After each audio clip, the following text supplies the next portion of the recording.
រូវវស្សារួចហើយឥឡូវដល់វគ្គធ្វើស្រូវប្រាំង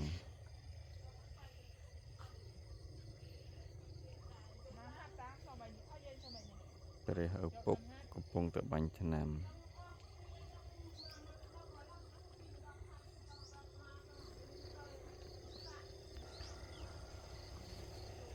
បាញ់ថ្នាំស្រូវប្រាំងចុះតិចចុះថ្នាំចុះជីព្រោះស្រូវប្រាំងរោគច្រើនប៉ិនមិនចំណេញទេម្នាក់ប៉ិននៅខំតែធ្វើបើមិនធ្វើអានតិចហ្នឹងវាមិនចំណេញទៀតស្រូវវស្សាឆ្នាំនេះខាតច្រើនណាស់ជីវានៅតែថ្លៃជីត្បិតតែគេទិញលុយខ្មែរមែនប៉ុន្តែគេគិតកតុយលុយបាតឲ្យយើងស្រេច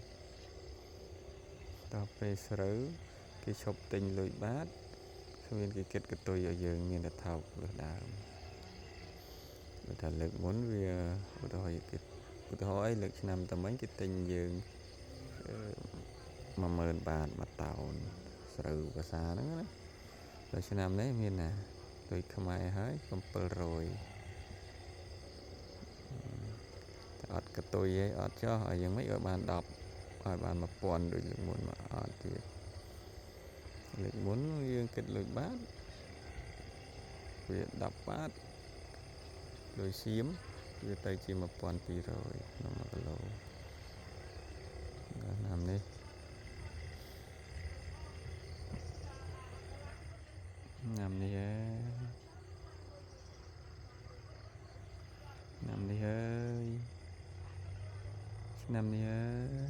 ហៅលេងចង់លឺអាហ្នឹង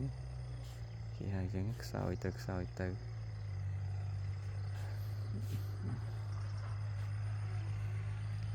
កប្រាំងមកផ្ដាសាយបាត់ជិះក្បាលទៅដាក់បាន2រៃនេះឯងព្រោះនៅក្រោមសាក់ទឹកសល់ហើយអញ្ចឹងយើងដាក់បានកើតអញ្ចឹងចាំទឹកស្រកយើងបដិញម្ដងតិចម្ដងចឹងដាក់កន្លែងនេះគៀនរោង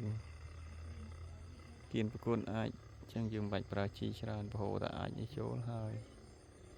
ជីធម្មជាតិឲ្យទឹកហូបខ្លួនឯងវាធម្មជាតិហ្នឹងនេះស្រូវបានសល់ប៉ុណ្្នឹងឯងយកមកផ្ទះ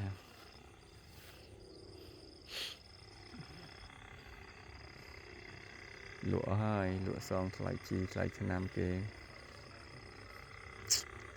អ្នកសោះខ្លួនអ្នកខ្លះសល់បាន500000រៀលអ្នកខ្លះសល់បាន1លានស្រីគេច្រើនហ្នឹងទៅ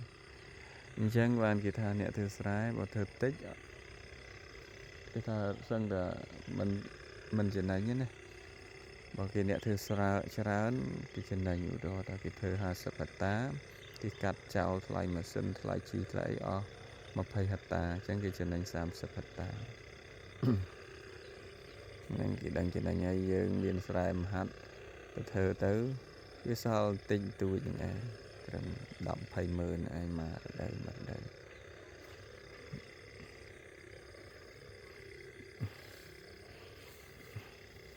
ទឹកសលហែកលហាចពេញ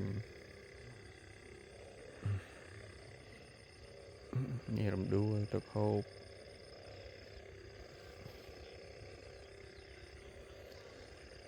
ដាសាយហើយមើលមេឃតិចខៀវមេឃខៀវមេឃតិចហើយជើងភ្នំជំរុំសពសัตว์បាយបិទបាត់